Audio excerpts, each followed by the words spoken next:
நாம இன்னைக்கு பார்க்க போற இந்த கோவிலோட பேர் வந்து கச்சபேஸ்வரர் திருக்கோவில் தான் இது. இது வந்து காஞ்சிபுரத்துல வந்து இருக்கு. இந்த கச்சம் அப்படின்றதுக்கு அர்த்தம் பார்த்தீங்கன்னா வந்து ஆமை அப்படின்னு சொல்லிட்டு அர்த்தம். இங்க வந்து பெருமாள் வந்து ஆமை வடிவில வந்து இந்த சிவபெருமான வந்து வழிபட்டு அபிஷேகம் பண்ணாரு. அதனால தான் வந்து கச்சபேஸ்வரர் அப்படின்னு வந்து கூப்பிடுறாங்க.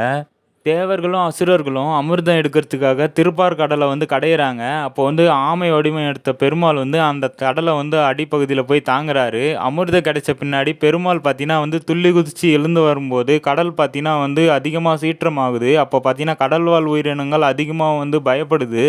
இத பார்த்துட்டு இருந்த சிவபெருமான் கடல் சீற்றத்தை நிறுத்தறதுக்காக ஆமையோட ஓட்ட தன்னுடைய கழுத்துல இருந்த மண்டை ஓட்டு மாலையோட வந்து கோர்க்கிறாரு. அதுக்கப்புறமா வந்து கடல் சீற்றமானது வந்து குறையுது.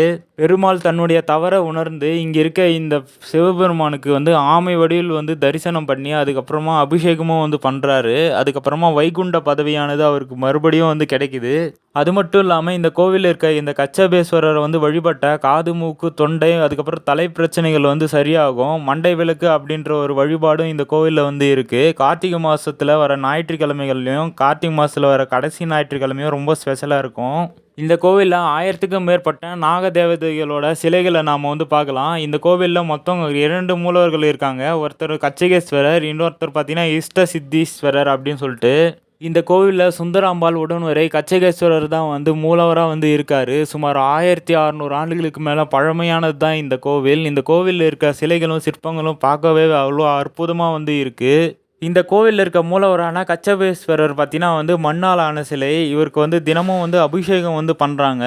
பஞ்சசந்தி விநாயகர், பொய்யாமொழி விநாயகர் அப்படின்னு சொல்லிட்டு 2 விநாயகர் சிலைகள் இந்த கோவில்ல வந்து இருக்கு. வாங்க இந்த கோவில் உள்ள என்னென்ன சன்னதிகள்லாம் இருக்கு அப்படின்னு சொல்லிட்டு வந்து பார்க்கலாம். முதல்ல பார்த்தீங்கன்னா வந்து ராஜகோபுரத்துக்கு பக்கத்திலே பார்த்தீங்கன்னா விஷ்ணு, துர்கை சன்னதி வந்து இருக்கு. இதுக்கு அடுத்தபடியா வந்து காலபைரவருக்கான சன்னதியும் வந்து இருக்கு.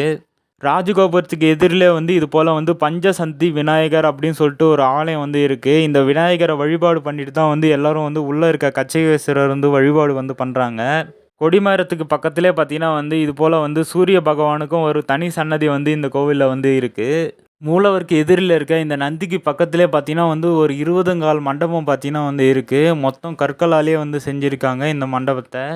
தலைமை கோபுரத்துக்கு உள்ள வந்தோனே வந்து இடதுபுறத்துல நாம வந்தோம்னா, இது போல வந்து மிக பிரம்மாண்டமான ஒரு சிவலிங்கத்த நாம வந்து பார்க்கலாம். இதுக்கு பின்புறத்திலயும் இதே போல இன்னொரு சிவலிங்கமும் வந்து இருக்கு. இடதுபுறத்துல பார்த்தீங்கன்னா வந்து ரொம்பவும் அழகான ஒரு விநாயகர் சிலையும், வலதுபுறத்துல ரொம்பவும் அழகான ஒரு முருகர் சிலையும் நாம வந்து பார்க்கலாம். எல்லாரும் இப்பதான் வந்து வாராகி அம்மன வந்து வழிபாடு பண்றாங்க. ஆனா இந்த கோவில்ல இருக்க தூண்ல பார்த்தீங்கன்னா வந்து வாராகி அம்மனோட உருவம் வந்து இருக்கு. 1600 ஆண்டுகளுக்கு முன்னாடியே வந்து வாராகி அம்மன் வழிபாடு ஆனது வந்து இருந்திருக்கு.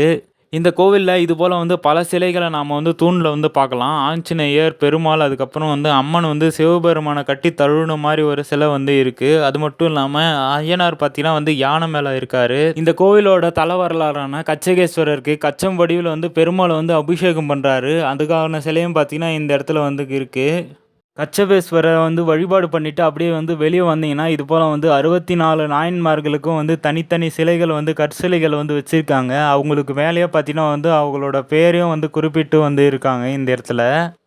கச்சபேஸ்வரருக்கு அப்படியே பின்புறத்துல பார்த்தீங்கன்னா, இது போல வந்து லிங்கோத்பவருக்கு வந்து சிலை இருக்கு. அதாவது அண்ணாமலையாரோட சிலை.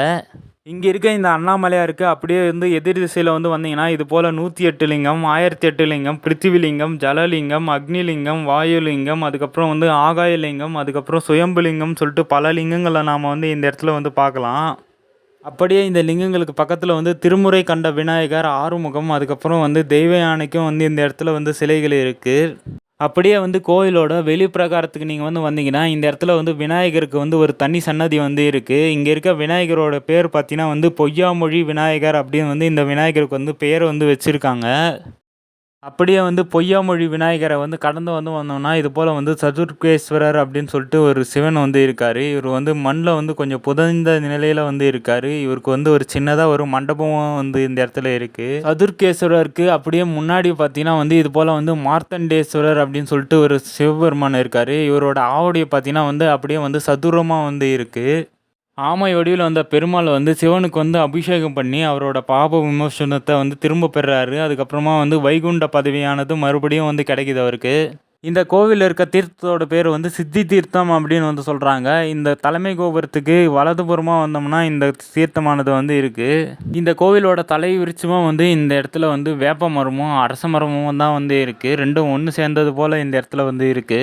நீங்க பார்த்துட்டு இருக்க இந்த நாக தேவதைகளோட சிலைகள்லாம் வந்து 1000க்கும் மேல வந்து இருக்குமா. காஞ்சிபுரம் மாவட்டத்துல கிடைக்கிற இந்த சிலைகள்லாம் வந்து எடுத்துட்டு வந்து இங்க தான் வந்து வைப்பாங்களாம். இந்த 1000க்கும் மேல இருக்க நாக தேவதைகளோட சிலைக்கு ஏதாவது ஒரு சிலைக்கு பார்த்தீங்கன்னா, பாலாபிஷேகம் வந்து பண்ணா திருமணம் ஆகாதவங்களுக்கு வந்து திருமணம் வந்து ஆகுமாம். அது மட்டும் இல்லாம நாகதோஷம் இருக்கிறவங்களும் இந்த பரிகாரத்த வந்து செஞ்சா அவங்களுக்கு வந்து நிவர்த்தி அடையறதா சொல்றாங்க. நான் வந்து ஏற்கனவே வந்து இந்த கோவில்ல 2 மூலவர்கள் வந்து இந்த கோவில்ல இருக்காங்க அப்படின்னு வந்து சொல்லியிருந்தேன். அதில பார்த்தீங்கன்னா, இஷ்ட சித்தீஸ்வரர் பார்த்தீங்கன்னா வந்து வடக்கு நோக்கி வந்து இருக்காரு. அதேபோல கச்சகேஸ்வரர் பார்த்தீங்கன்னா வந்து கிழக்கு நோக்கி வந்து இருக்காரு. 2 மூலவர்கள் வந்து இந்த கோவில்ல வந்து இருக்காங்க. இந்த கோவில்ல மண்டை விளக்கு அப்படின்னு சொல்லிட்டு ஒரு பூஜை வந்து செய்றாங்க. கார்த்திகை மாசத்துல வர எல்லா ஞாயிற்றுக்கிழமையும் இந்த பூஜை வந்து செய்வாங்க. அதுவும் கடைசி ஞாயிற்றுக்கிழமை ரொம்பவும் சிறப்பா வந்து இந்த பூஜை வந்து நடக்கும். இந்த மண்டை விளக்கு பூஜையானது யாரெல்லாம் வந்து கலந்துக்கலாம்னா, தொண்டை, மூக்கு, காது அதுக்கப்புறம் தலை பிரச்சனை இருக்கிறவங்க இந்த மண்டை விளக்கு எடுக்கிறதா சொல்லி வேண்டுதல் வச்சா அது நிறைவேறிச்சுன்னா, கார்த்திகை மாசத்துல வர ஞாயிற்றுக்கிழமை இந்த மண்டை விளக்கானது வந்து நாம வந்து எடுக்கணும். இந்த மண்டை விளக்கு அப்படின்னு சொல்றது என்னன்னா, புதுசா வாங்குன மண்பாண்டத்துல பச்சரிசியால் ஆன விளக்கு போட்டு அத வந்து தலைக்கு மேல வச்சு இந்த கோவில வந்து சுற்றி வரணும். இதுதான் வந்து இந்த மண்டை விளக்கு பூஜை அப்படின்னு வந்து சொல்லுவாங்க.